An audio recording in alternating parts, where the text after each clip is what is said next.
Estamos de regreso acá en este lunes a las 8:45. Soy Kike Godoy, sustituyendo a Juan Luis Font. Y como siempre, los días de lunes con Paola Hurtado. ¿Cómo está, doña Paola? Bien, muchas gracias. Buenas noches. ¿Todo bien? ¿Buen fin de semana? Bien, muy buen fin de semana. Y vamos a seguir hablando del mismo tema que ayer, ¿verdad? Del tema que estuvimos hablando el fin de semana justamente. Y vamos a conversar en esta primera parte con los magistrados suplentes, Estuardo Gamaliel Cordero y Anelí López Oliva.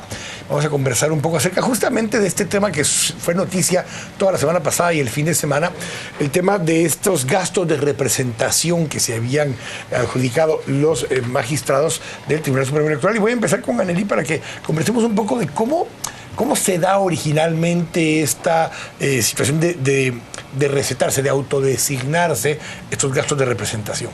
Bueno, normalmente o siempre debe ser una propuesta de un magistrado. Esta vez fue una propuesta del magistrado presidente, lo cual ha estado siempre en el tintero y se discutió y se aprobó por unanimidad. Inicialmente venía una propuesta un poquito más alta y la justificación era el tema electoral, además de que los magistrados de la Corte Suprema de Justicia los tienen también y pues basados en que la ley electoral nos dice que somos equivalentes, es decir, que los magistrados de la Corte Suprema de Justicia y nosotros tenemos las mismas preeminencias y beneficios, pues ellos se basaron en eso. No estaba en ese momento la situación económica como la vemos ahora, ni la crisis había llegado a su cúspide como la tenemos en este momento, y menos como la teníamos en el momento que se divulgó, o sea, que se publicó el tema. Fue por unanimidad, que creo que eso es bien importante, y también es bien importante comprender que por unanimidad ahora se revoca, ¿verdad? Comprendiendo y estando bien claros que fue un error. Fue un error, no hay otra justificación. Fue un error principalmente por la crisis que vive el Estado en este momento. Correcto. Y por toda la crítica que se escuchó en estos días. Pero en el momento en que ellos justificaron, hablaban de un presupuesto del Tribunal Supremo Electoral que no iba a verse afectado por este aumento en las partidas de gastos de representación. ¿Qué pasa ahora entonces? ¿Por qué, según usted, magistrado, por qué dan marcha atrás si no iba en teoría a perjudicarle al Estado, a subirle gastos? Yo creo que toda esta crisis pone de manifiesto varios puntos importantes. En primer lugar es que la población ya está cansada, digamos, de las malas asignaciones o del despilfarro o de la designación inacertada de los recursos que resultaron siendo escasos, digamos, para todo el estado de Guatemala. Y yo creo que en realidad esto lo que debería de poner sobre la mesa es la necesidad y a la vez la buena voluntad del gobernante que tenga asignado gastos de representación que no se justifiquen representando a la institución, debería de entregarlos y devolverlos, porque digamos hay otros quehaceres que se deben de cumplir antes que satisfacer ingresos más altos para los magistrados. En todo caso, yo sí quiero reconocer que si bien los magistrados titulares pues habían dispuesto de esta asignación que como manifiesta Paola estaba previamente contemplada en el presupuesto del Tribunal Supremo Electoral, dieron marcha atrás, lo cual, digamos, para mí constituye un ejemplo que deberían de seguir otras instituciones en aras de la transparencia en el país.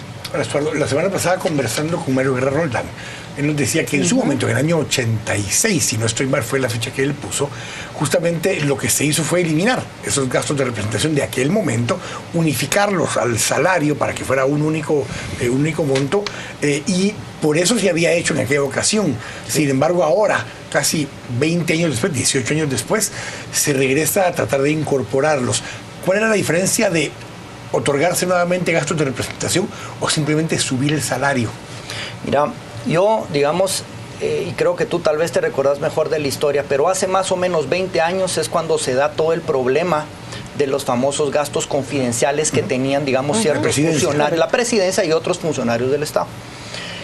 Y en aquel momento, digamos, toda la sociedad civil ejerce una presión muy similar a la que se está dando en este momento en Guatemala, y se dan cuenta que tienen que dar marcha atrás en eso. El Tribunal Supremo Electoral, yo creo que es uno de los que da ese ejemplo. Fue el primero en hacerlo. Fue el primero en hacerlo en aquel entonces. Y los gastos de representación, hasta donde este servidor entiende, existen o existían o existen para los magistrados suplentes, porque los magistrados suplentes, digamos, no devengan ingresos en el Tribunal Supremo Electoral, más que esos gastos de representación que se justifican y que se deberían de incrementar por razones del trabajo que hay durante un proceso electoral. Entonces, la partida presupuestaria, lo que yo entiendo, digamos, yo no sesiono dentro del Pleno, pero lo que yo entiendo es que sí está creada dentro del presupuesto y es de esa partida de la que se dispone. Para cuando salen en giras.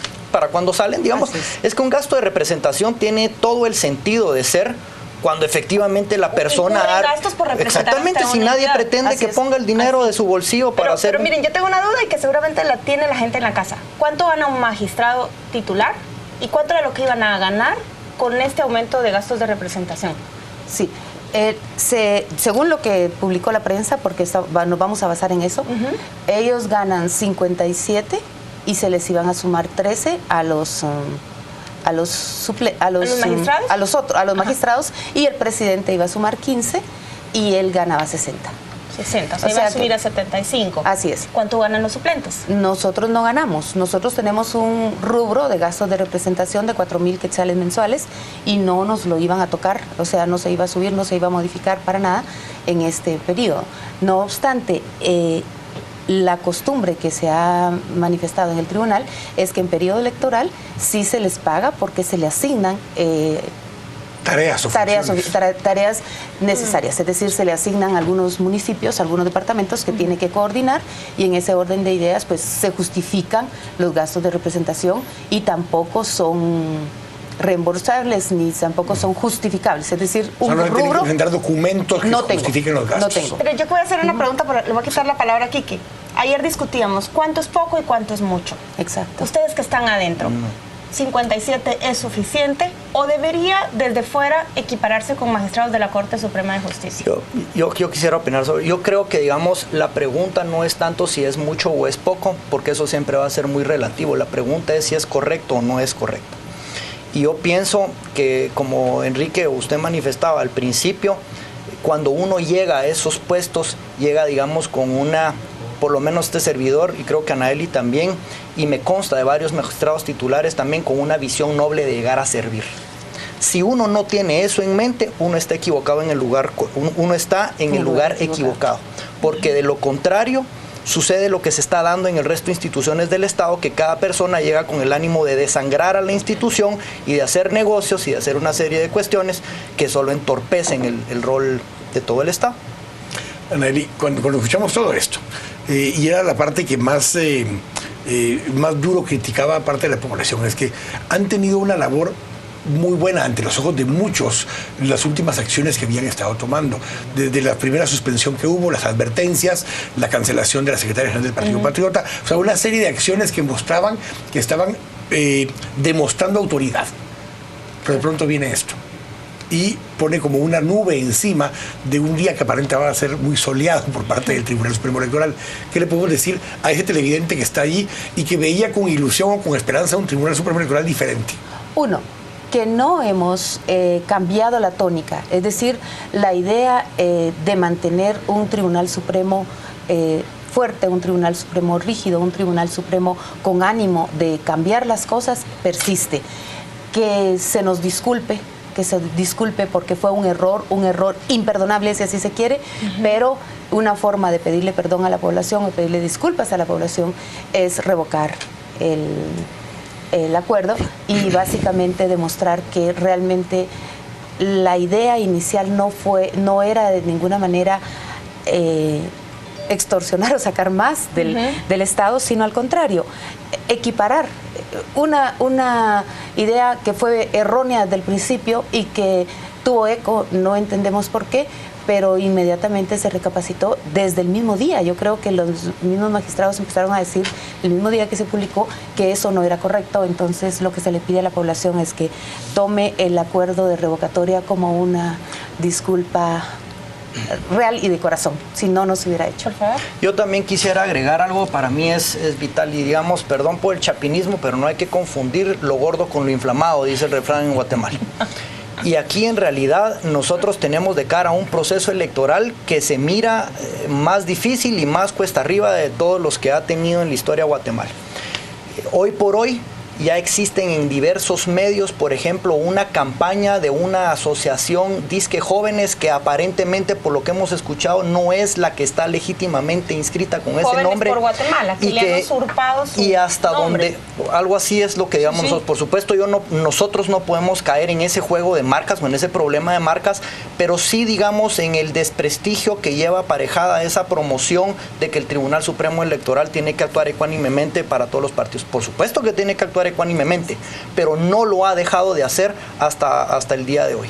Así también me preocupa la actitud de otra agrupación política que ha dispuesto, o por lo menos así lo ha manifestado uno de sus representantes en diversos medios, de citar a los representantes del Tribunal Supremo Electoral al Congreso. Pueden pedir la información que quieran, pero que no se les olvide que el Tribunal Supremo Electoral, para poder hacer adecuadamente su trabajo, goza de independencia de los tres organismos del Estado.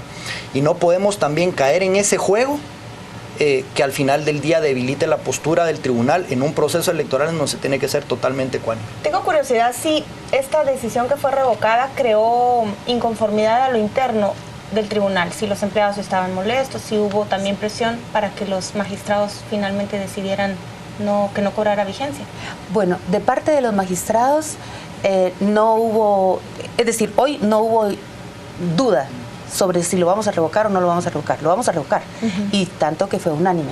Sí hubo inconformidad de parte del sindicato, sí hubo inconformidad de parte de los empleados, lo cual era obvio. Es decir, si toda la ciudadanía estaba inconforme, ¿cómo no iban a estar inconformes los de adentro viendo algo que venía totalmente incongruente, ¿verdad? Si nos van a sumar a todos, pues sumémonos todos, pero no se sumen solo ustedes con esa gran diferencia. Entonces sí hubo inconformidad de parte de del sindicato. Eduardo, con lo que estabas mencionando, el próximo evento electoral, con una situación fiscal financiera del Estado dura, difícil, con una asignación presupuestaria que está exigiendo el Tribunal Supremo Electoral para este año que viene, mucho más grande que otros años, con lógica por los costos que esto tiene. ¿Cómo ven esa perspectiva de la asignación de recursos para poder llevar a cabo esa labor adecuadamente? Mira, esa es la pregunta. Al final del día, para más o menos poner en el justo contexto las cosas, el presupuesto que había hecho, que se había planteado por parte del Tribunal Supremo Electoral para el próximo año, era más o menos 687 millones, porque tiene a su cargo llevar el proceso electoral. La semana pasada tuvimos toda una inducción a lo que es el proceso electoral, en donde cada dirección del tribunal hizo ver, digamos, sus necesidades. Y creo que nosotros fuimos muy críticos y muy detallistas de ver que ahí no estuviese inflado nada. Lo que preocupa es que la respuesta que se recibió por la crisis que existe dentro del Estado es que no se iban a poder asignar los 687, sino que los 500 millones. Entonces la pregunta es, ¿se puede o no se puede hacer con 500 millones? O si se puede hacer con 500 millones, ¿qué vamos a sacrificar? ¿Verdad? Entonces, es decir, hay que tener cuidado de que no se exprima tanto la cuestión que en realidad se sacrifique la objetividad y la razonabilidad del Tribunal Supremo Electoral en las elecciones. Ustedes asumieron en marzo de este año, ¿no? Así es. Sin embargo, yo creo que hay dos cosas que son bien importantes. Esto fue la reducción que hizo el Congreso, la hizo igual, arbitrariamente y sin consultar. La ley dice que el Congreso deberá otorgar al Tribunal Supremo Electoral lo que éste solicite. Es decir, está presupuestado, está detallado el presupuesto para que lo entreguen de esa forma. Si no lo hicieran, pues habrá que seguir los recursos legales pertinentes. Ahora, el tema es, ¿y si no hay dinero? Vamos a caer contra la espada y la pared. Hay que aprobar los bonos, no hay que aprobar los bonos, vamos a meternos a esa área de la economía. Y el otro tema es, ¿van a seguir sin aprobar el presupuesto? Porque si no aprueban el presupuesto general de la Nación, no hay presupuesto para nosotros. Y entonces nos quedamos con el otro. Entonces se vuelve otro problema. La ley electoral sí prevé que si por alguna razón se compromete el presupuesto que ella le plantea al organismo legislativo y al ejecutivo al final del día, puede recurrir a préstamos con garantía de sus futuras asignaciones o con donaciones de entes internacionales siempre y cuando no se comprometa la objetividad del proceso electoral. Lo que sucede es que eso, hasta donde yo tengo idea, no se ha dado y nunca habíamos caído en esa crisis de Estado. No de prestar, pero sí hemos recibido donaciones Sí, interesantes. sí. Y donaciones, cuando digo interesantes, me refiero a en equipo técnico, que es lo que nos permite llevar con rapidez y eficacia los datos. Y entonces, y esa la seguimos teniendo ahorita, capacitación para el personal, que también lo tenemos en este momento en calidad de donación, pero tampoco podemos abusar de las donaciones, porque en un momento dado el responsable del evento es el Estado. Claro. ¿Verdad? Es que hoy se emite el acuerdo 342-2014, que deja sin efecto el acuerdo 316-2014, que estuvo en la vida legal 4 días. más o menos unas 5 A su días. pierna de 4 días.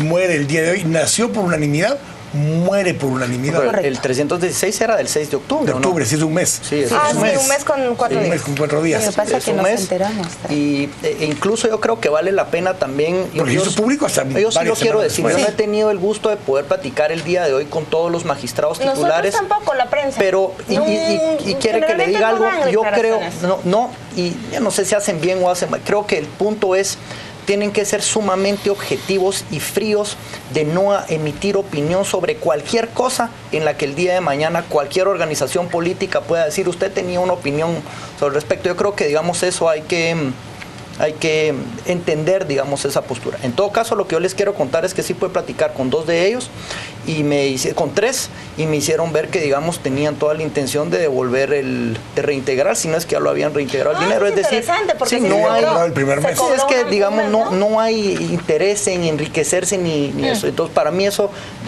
en realidad yo soy compañero de ellos, a mí eso habla bien de una persona. Claro. Les agradecemos gracias a muchísimo que nos hayan acompañado. Justamente vamos a ver si va a haber presupuesto para ustedes o no el próximo año con nuestros próximos invitados, con los diputados. En el nombre de Dios. Van a tener con qué pagar salarios el otro mes. ¿Verdad? Sí, Vamos a conversar acerca de eso en un momento. Vamos al corte, estamos acá a las 8:45. Ya volvemos. Bueno. perfecto.